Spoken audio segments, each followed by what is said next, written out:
Hello everybody, good afternoon, how are you?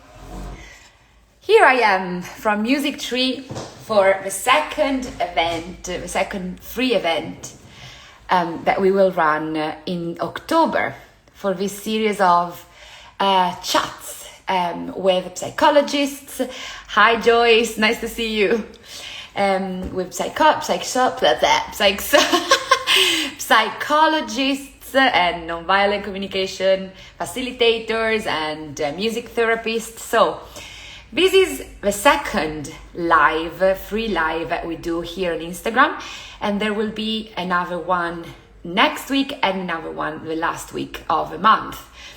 So if you haven't seen the first one, you can go back and have a look of what we've done, Pedro and I, in our first live of the month. This is part of a project that is called Beyond the Notes. And Beyond the Notes, it's a course for parents that we have opened here at Music Tree. But Beyond the Notes is also included in the Alliance.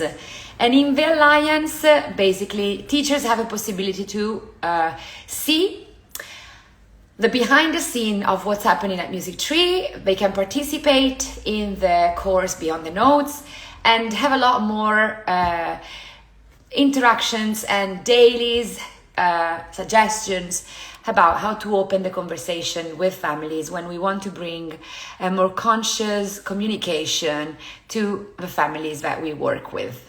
So it's a meta course, the Alliance, it's a meta course. Anyway, I know Flavia is here, but I'm not receiving the request from her to join. So let's see, maybe I can ask her. Maybe I can do like that, because Flavia was following, so she should be here.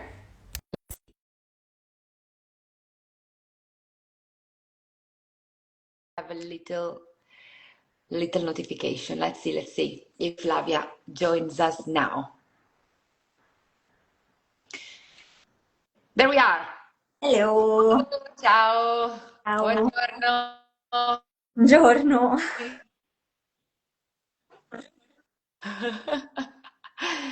Your line is a bit slow, apparently. I'm both with my Wi-Fi and I'm 4G, so So we can't do better than this, basically. yeah. Okay, let's see. Hopefully the voice doesn't stop anyway. I see you now. So at just the beginning it was a bit blurry, but now it seems okay. Okay. No, for me, you're still like a Monet painting, but it's all good. Nice, it's getting a bit better. Okay, let's see. Okay, so guys, today we're talking about children's development, because Flavia is a psychologist and a behavioral analyst that has worked for many years with children with multiple disabilities, including autism, ADHD, and speech delays. But we've also collaborated in a few occasions with music therapy. So we were working parallelly with some patients. Now, if you don't know Flavia, she's been part of Music Tree for a few years now as our consultant, the best partner in crime for us MTTT friends. Yes, Denise, yes. So Flavia is a consultant here at Music Tree. So we, as teachers, we consult her, but also the families have a possibility to speak with her if they want, if they have a situation that is not clear, or if they need any suggestions. It's very useful because Flavia has also lived in the UK, so she really knows our system and the school system especially. Now, jumping inside what we're going to do today, you're going to have a sneak peek, basically, of her module, which is going to be all about child's development and executive functions. Correct? Correct. Okay, so how and why are we bringing these topics to the families, but also to you, teachers?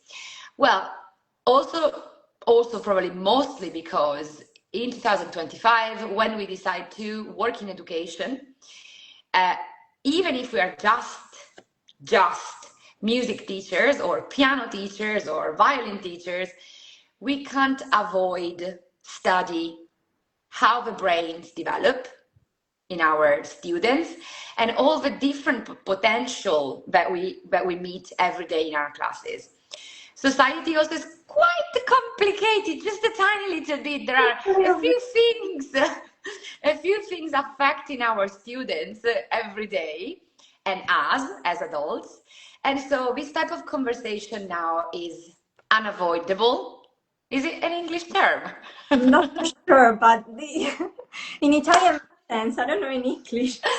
Yeah, exactly. Can avoid. Exactly. You can't avoid this type of conversations anymore if you are now a music teacher. Or if you're a parent, it's also very, very useful to hear the voice of psychologists that have worked with hundreds of children, or musicians and music therapists that have worked with hundreds of children, because I see patterns, we see changing, we see different things happening to our students every day. So, Flavia, as you know, I have left a few questions in the stories last night, and a few people, told me already which ones they liked the best. But I'm going to read them now, okay? And then we're going to start chatting about it. This live is going to last an hour, 15-20 minutes, guys, so it's not very long. So, in English, what is the role of rest and free time in the development, in the creative development, but also in the cognitive development of a child? This is the first question, guys. If you liked it, you can write number 1. Now I'm going to read another one, okay? This is the one that I chose. I was so sure about that.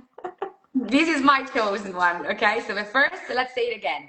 What's the role of resting and free time in the cognitive development and creative development of a child? Okay, so basically why they shouldn't be super busy all the time, in short. And the other question is, how do I handle the comparison between siblings or students when one of them seems to be more talented or seems to be more keen to play music, and the other one instead gets a little bit discouraged?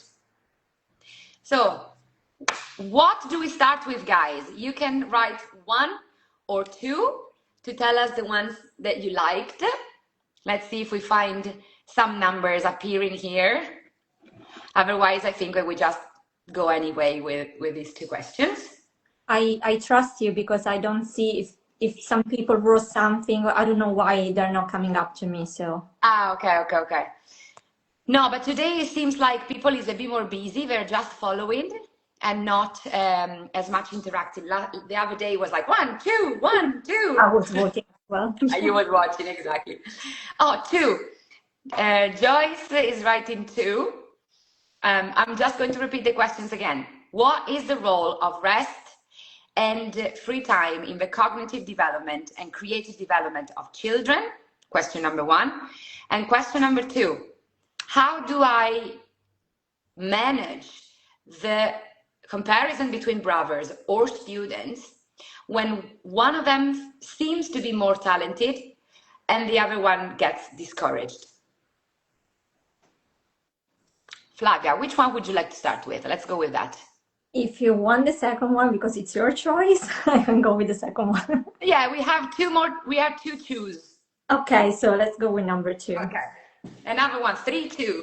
Okay, so just to let you know, I will prefer the other one, but that's okay. Me too.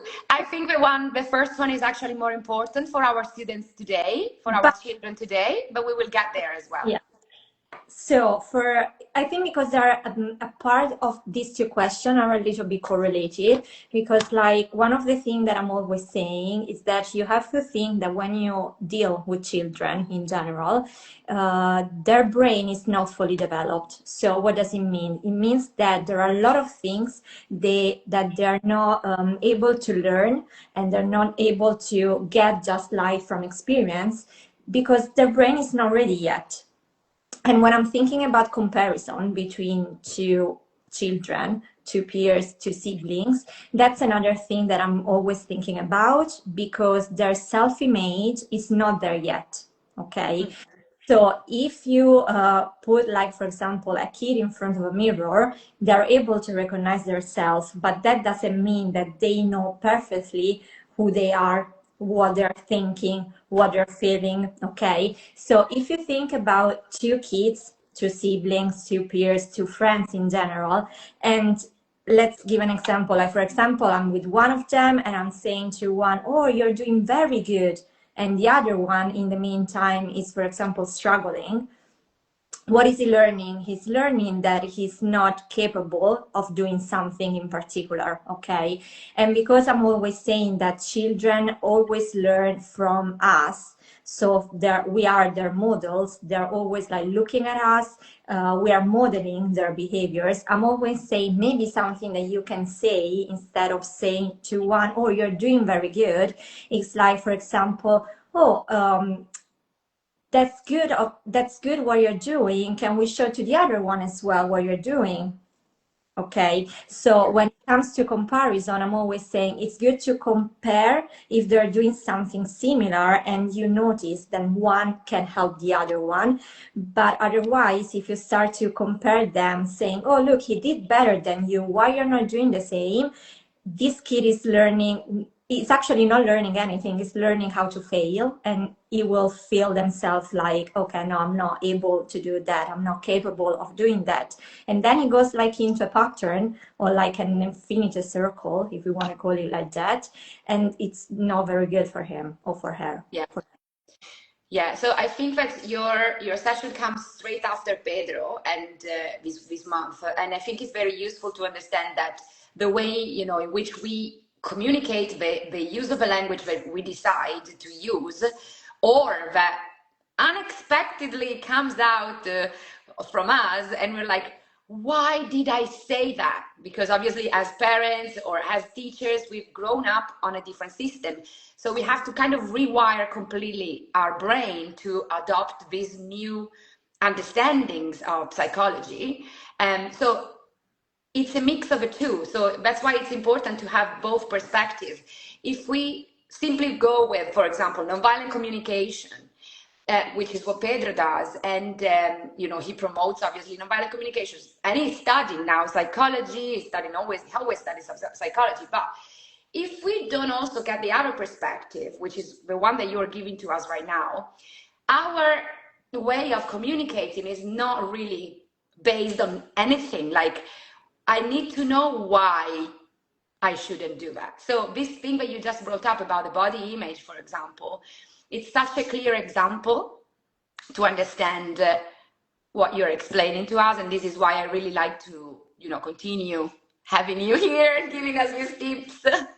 There's also another thing that came up in my mind, that it's like, while you compare something, you are also teaching to the kid that everyone is important in its own way. So if one kid is doing better or something, you, instead of comparing, you can say to them, and you can tell them, look, you're actually, like, what you're doing, you are bringing them together in the same path. So you're doing this a little bit better, but you're doing these other things a little bit better. So can you, like, guys, exchange what you're doing, what you're thinking? They can learn one from each other. Yeah. It's not simple when we have, big numbers of children, not even when we are just a parent, even when we are just parents and we have one, sometimes it can happen that you're thinking inside, why is my child not behaving like all the other kids? And when you have it inside, because maybe you don't have the answers, you don't know what's going on in the brain of your child, you don't know, you don't have not studied psychology, potentially. You're just a normal adult that live their life thinking about other things for their own job. So when you have your own child, yes, you can have obviously the instinct of not saying certain things, but equally they might pop to your brain like, oh, my child, everybody else is going to school without problems, why my child is struggling that much? And that is such a difficult thought for a parent. It's really it's bad. We don't want to feel these type of things, but at the same time, it's a cry for help somehow, because we just need to speak with somebody and understand better the situation. And then we get that every child has their own timings to develop, have their own milestones, reach the milestone in different moments. So it's difficult when you have one and you are the parent. When you are a teacher and you have 30 or 40 and you grow up in a system that we're comparing children all the time, it's essential to now study these type of things and understand what to say and how to behave in particular situations. But it's complicated.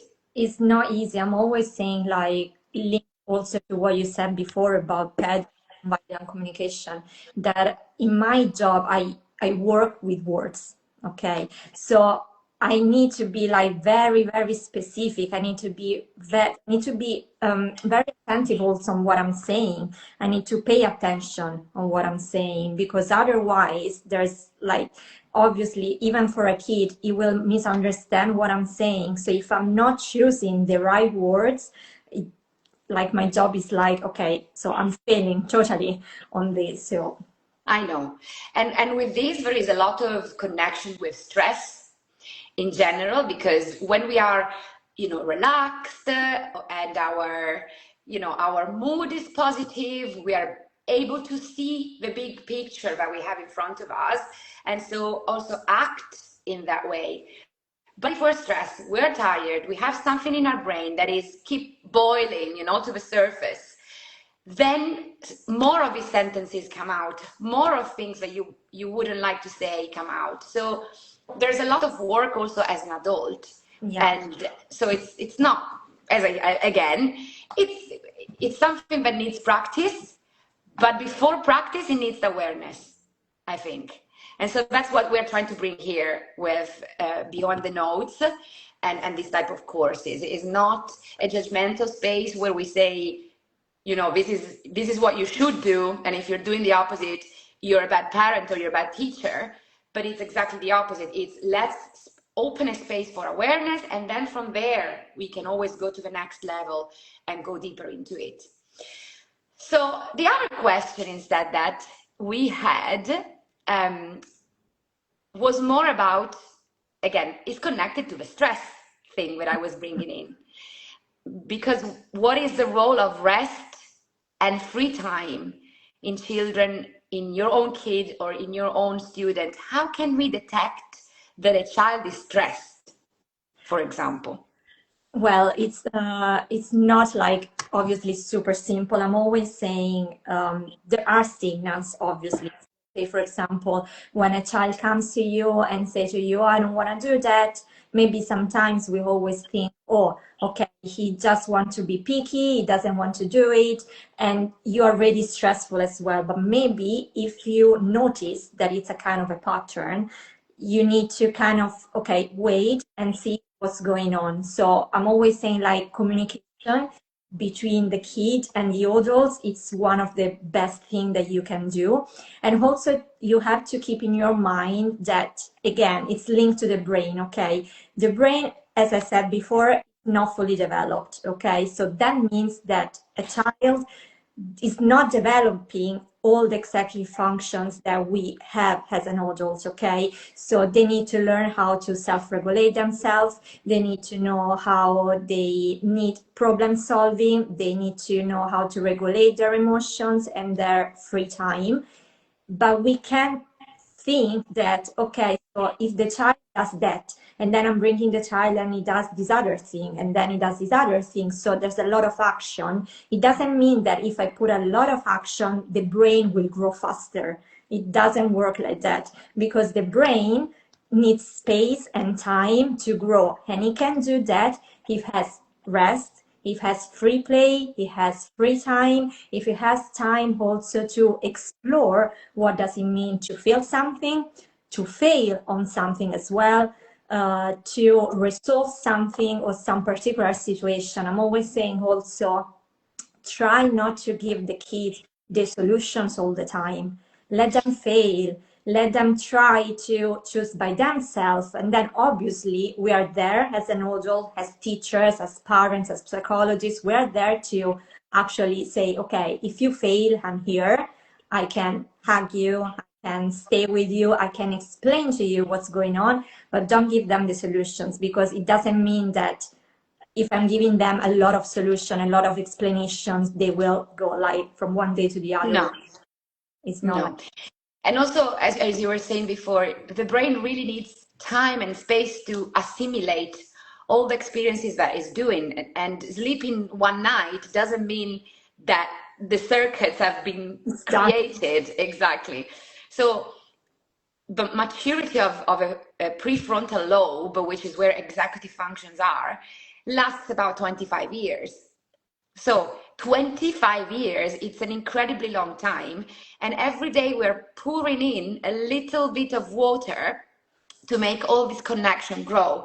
But it takes such a long time. So even when we have a child that is 9 or 10, and they seem to handle very well all of the courses that we're doing, all of the clubs that we're doing, in reality, we're just responding to all the stimulus, but they're not really learning deeply, or they're not really having the possibility to create something for themselves, which is a completely different biological movement in the brain. Because when you are assimilating or imitating, your brain does something, but when you're actually making a new idea or creating something out of nowhere, it's a completely different thing for the brain.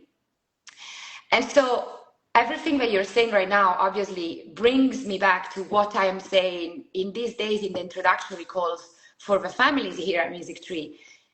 Don't fill every afternoon with many clubs, many activities, because kids are not able to cope with that. At some point, the body is going to say, this is too much. This is too much. Or you will see a drop in their motivation. So maybe they won't show it with words, or they would seem everything is going okay, and then either eczema come out on your body, or some. Sorry? Stomachache, headache. Exactly. So those are the signals that anxiety, even when you see a kid doing this type of breathing and they are 5, or when they develop tics in their eyes. So these for me are always also very useful signals for a parent that potentially know what to look at. Okay. And another thing that you were saying, which is probably the trickiest one, is that we need to wait.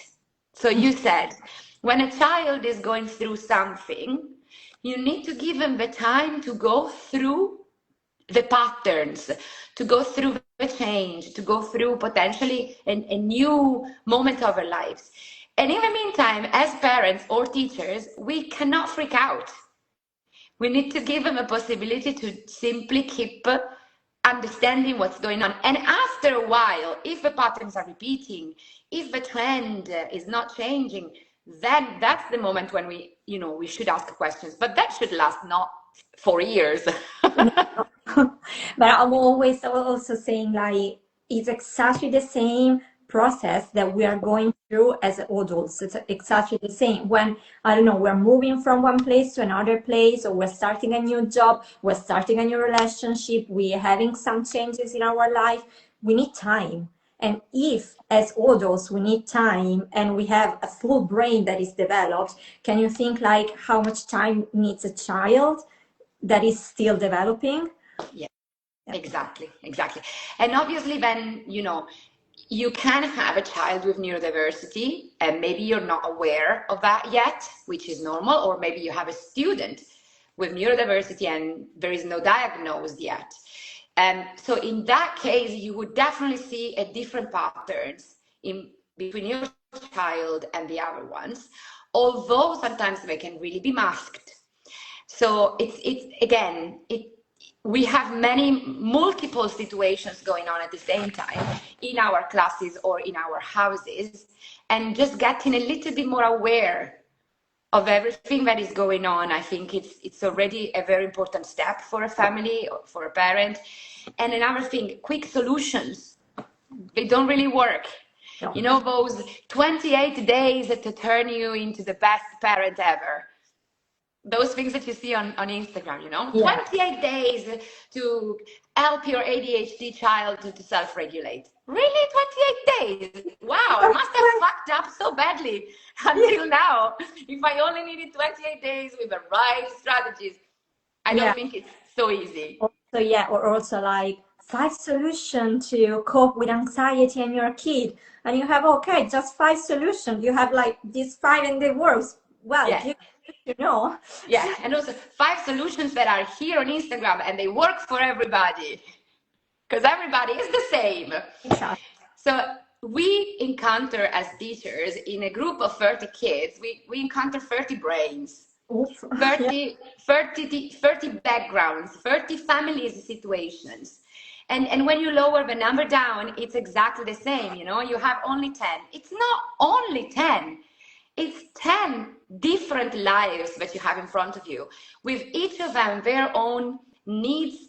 And yes, we could standardize everything, but then it doesn't work. You know, you see the kids are struggling. So our work is in constant change, is in constant observation of the students. And that's why for me, the communication with the families now, it's more important than ever. Society has never been like this before. We grow up in a completely different environment with a lot more time for ourselves, with not so many crazy stimulus all the time.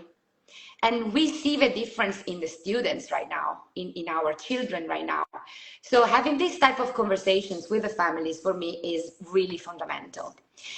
And now we're bringing in so many changes at Music Tree, Flavia. It's like we're really adopting, like I'm really spremere il mio cervello. I'm really, you know, like squeezing Squeezing. my squeezing my brain to come up with solutions to understand why sometimes expectations of the parents are so different from the realities that we can offer as teachers, and where the communication clashes there. So again, I hope that I'm sure that your workshop will be very important for the families that are coming at Music Tree, especially because yours will focus mostly on executive function. So, you Yeah. know, help to self-regulate, help to understand emotion, all of this, and specifically for the first, probably the first years of life, Yeah, right? exactly. I will go like I will stay like on the first ages of life, but then I will also like try to give you like longer look to what happens through the adolescence and pre-adolescence. Yeah, So I which leave, is perfect. yeah, to Susie as well. Yeah, and then Susie, exactly. Susie in the fourth module will connect with what's her experience as a coach and psychotherapist in the University of Glasgow when she works with young adults and what she sees, the type of interactions that they have, which are mostly by phones, so with them the difficulties. So I really hope that with this journey that we're going to do in Beyond the Notes, we will be able to support our parents and our teachers. There is a message from Denise. It's also important to teach our kids how important it is to have time to do nothing. Exactly. My 10-year-old has so many interests and he loves being involved, but I work daily to help him understand he needs rest. Yes. And it's so difficult when you have a child that seems interested in everything and maybe they also do quite well in everything.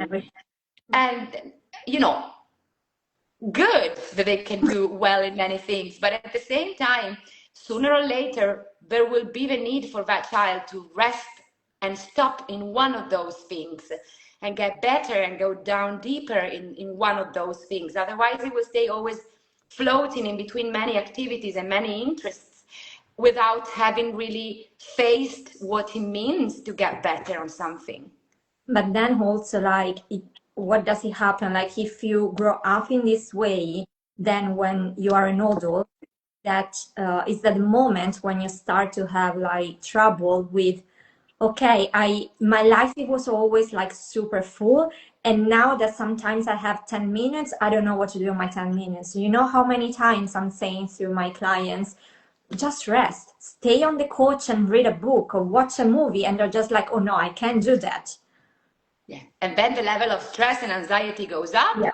And then you have a lot more heart attacks and stress connected, disease, which is happening. For example, I was listening the other day, and then I'm closing, to a podcast about women with ADHD. Here I am. So women with ADHD are more likely to have heart attacks because their level of general stress is higher. So your nervous system is also always bombarded by information. And that means that potentially, you are more at risk than other people.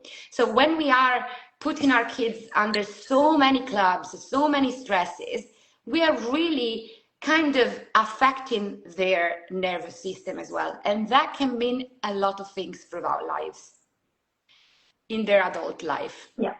The patterns that they feel in their body now when they are young will be very difficult to change when they will be adults.